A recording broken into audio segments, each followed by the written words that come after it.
তোমার উপর অবধারিত করে নাও দীর্ঘ নীরবতা, দীর্ঘ সময় চুপ করে থাকার বিষয়টা তোমার উপর অবধারিত করে নাও। ফাইন্নাহু মাতবাদাতুন লিশ-শাইতান, কারণ এই কাজের মধ্য দিয়ে শয়তান বিতাড়িত হয়ে যায়। ওয়া আউনুন লাকা আলা আমরি দীনিক, দীর্ঘ সময় চুপ থাকলে তোমার দিনের প্রতিটা কাজ করার ব্যাপারে আল্লাহ তোমাকে সাহায্য করবেন, বা দীর্ঘ নীরবতার ব্যাপারটা দিনের প্রতিটা কাজ করার ক্ষেত্রে তোমাকে সহযোগিতা করবে। খুঁজতো, আমি বললাম জিদনি ইয়া রাসূলুল্লাহ, ইয়া রাসূল সাল্লাল্লাহু আলাইহি ওয়াসাল্লাম আমাকে আরো বাড়িয়ে দিন, আরো কিছু বলুন, আরো কিছু ওসিয়ত করুন। ক্বালা, তিনি বললেন ইয়াকা ওয়া কাসরাতাদ দাহিক, সাবধান থাকবে, বেশি বেশি হাসবে না। ফাইন্নাহু ইউমিতুল কলব, কারণ যারা অধিক পরিমাণে হাসাহাসি করে তাদের কলব মরে যায়, তাদের কলবের মৃত্যু ঘটে। ওয়ায়াযহাবু বিনূরি ওয়াজহি, এবং চেহারার মধ্যে নূর চলে যায়, চেহারায় কোনো জ্যোতি বা নূর থাকে না। কুলতু জিদনি ইয়া রাসূলুল্লাহ, ইয়া রাসূল সাল্লাল্লাহু আলাইহি ওয়াসাল্লাম আমাকে আরো বাড়িয়ে দিন, আরো কিছু ওসিয়ত করুন।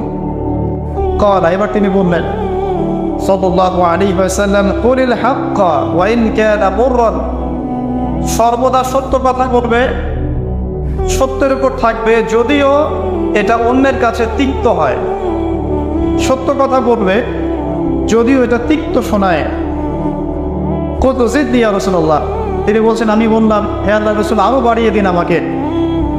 ক্বালা, এবার নবীজি বললেন সাল্লাল্লাহু আলাইহি ওয়াসাল্লাম লা তাখাফ ফিল্লাহি লাউমাতা লাইম, আল্লাহর পথে কাজ করার ব্যাপারে বা আল্লাহর পথে চলার ক্ষেত্রে, আল্লাহর দ্বীন পালনের ক্ষেত্রে নিন্দুকের নিন্দার পরোয়া করবে না।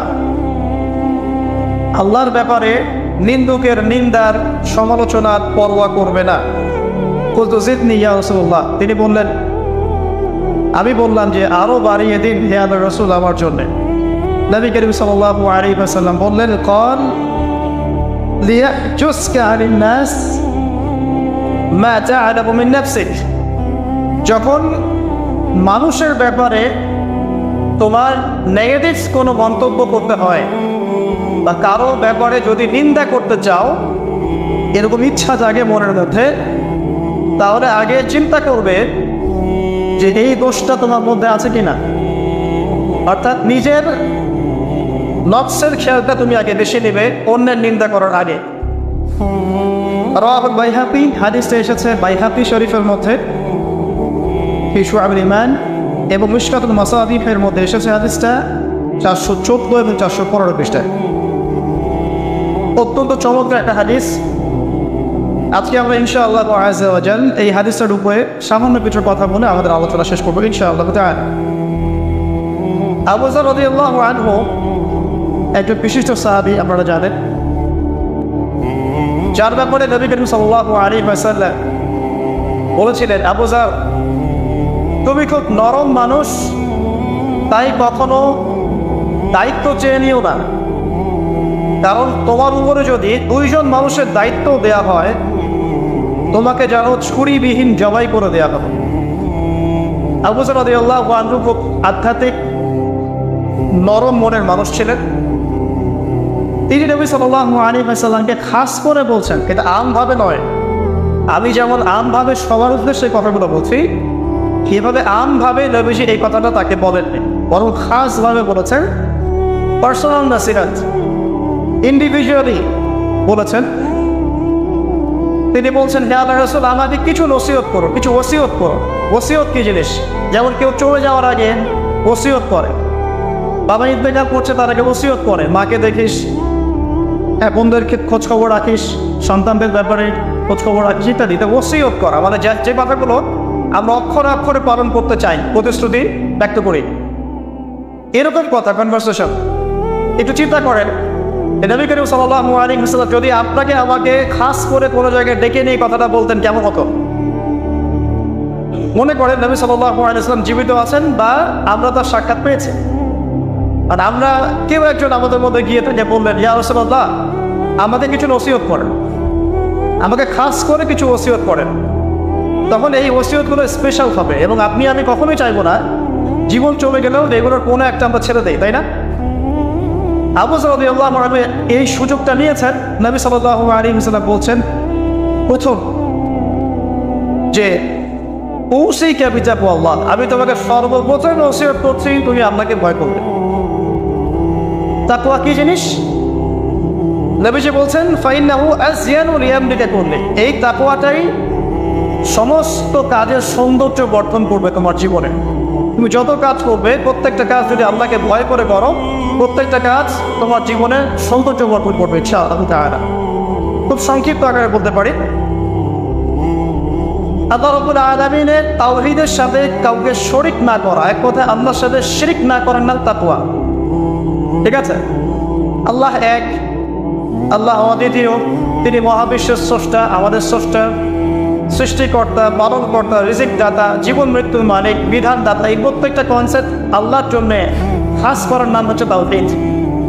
আর এখানে যদি আমরা কাউকে সমকক্ষ দাঁড় করে তাহলে শিরক হয়ে যাবে। এই শিরকটা তিনভাবে হয়ে থাকে। মানুষ চিন্তার ক্ষেত্রে শিরক করতে পারে। কেউ যদি মনে করে মহাবিশ্বের কোনো স্রষ্টা নাই তাহলে শিরক করবে। কেউ যদি মনে করে স্রষ্টা আরও একজন আছে বা একাধিক আছে তাহলে শিরক করবে। কেউ যদি মনে করে যে আল্লাহ ছাড়া কেউ ইবাদত পাওয়ার যোগ্য, আল্লাহ ছাড়া অন্য কাউকে সেজদা করা যায়, নাউজুবিল্লাহ, আল্লাহ ছাড়া কেউ প্রয়োজন পূরণ করতে পারে, কেউ সন্তান দিতে পারে, কেউ কল্যাণ করতে পারে, কেউ অকল্যাণ করতে পারে ইত্যাদি, বা আল্লাহ ছাড়া কেউ বিধান দেওয়ার মালিক, এরকম কনসেপ্ট যার মনের মধ্যে আছে, এটা হচ্ছে আকীদাগত শিরক বা চিন্তাগত শিরক। আমি কি বোঝাতে পারছি? 2 নাম্বার কাজের শিরক, যেমন কেউ যদি আল্লাহকে সিজদা না করে অন্য কাউকে সিজদা করে, কর্মগত শিরক করেছে। আল্লাহ পাকের হালালকে কেউ যদি হারাম করে নেয়, কর্মগত শিরক করেছে। আল্লাহ পাকের হারামকে কেউ হালাল করে নেয়, কর্মগত শিরক করেছে। আল্লাহর কাছে দোয়া না করে মৃত মানুষের কাছে দোয়া করে, শিরক করেছে। এগুলো কাজ করতে গিয়ে শিরক করেছে। ইভেন আল্লাহর নামে কসম না করে অন্য কারো নামে কসম করলেও শিরক হয়ে যায়। অনেক সময় আমরা হাতের মধ্যে রশি পড়ি, পাথর পড়ি, অনেক কিছুই পড়ি, আমাদের বিশ্বাস হয় এগুলো আমাদের উপকার করতে পারবে, অপকার করতে পারবে, তাহলে শিরক হয়ে যাবে। সন্তান আল্লাহ দেন, যদি আমরা মনে করি যে মাজারে গিয়ে দোয়া করলেই সন্তান পাওয়া যাবে, শিরক হয়ে যাবে। আর শিরক কেমন একটা পাপ, যে পাপটা আল্লাহ পাক তওবা ছাড়া মাফ করে না। মৃত্যুর আগে যদি তওবা করে মানুষ, ইনশাআল্লাহ আল্লাহ পাক মাফ করে দিবেন। যদি তওবা না করে মারা যায়, সম্ভাবনা বেশি এই ব্যক্তি জাহান্নামে যাবে, নাউজুবিল্লাহ।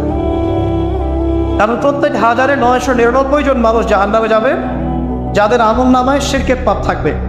আল্লাহ পাক সূরা নিসার মধ্যে বলেছেন, ইন্নাল্লাহা লা ইয়াগফিরু আন ইউশরাকা বিহি ওয়া ইয়াগফিরু মা দুনা যালিকা লিমান ইয়াশা। আল্লাহ পাক শিরকের গুনাহ ব্যতীত যে কোনো গুনাহ যাকে ইচ্ছা মাফ করতে পারেন, যে কোনো গুনাহ। আপনি জিনা করেছেন, সিজদা করেন, ফিরে আসেন, আল্লাহ মাফ করে দেবে ইনশাআল্লাহ। আপনি সুদ খেয়েছেন দীর্ঘদিন, সুদ থেকে ফিরে আসেন, দীর্ঘদিন মায়ের সাথে জিনা করেছেন সুদের মধ্য দিয়ে, তওবা করে ফিরে আসেন, আল্লাহ এখনই মাফ করে দেবে ইনশাআল্লাহ।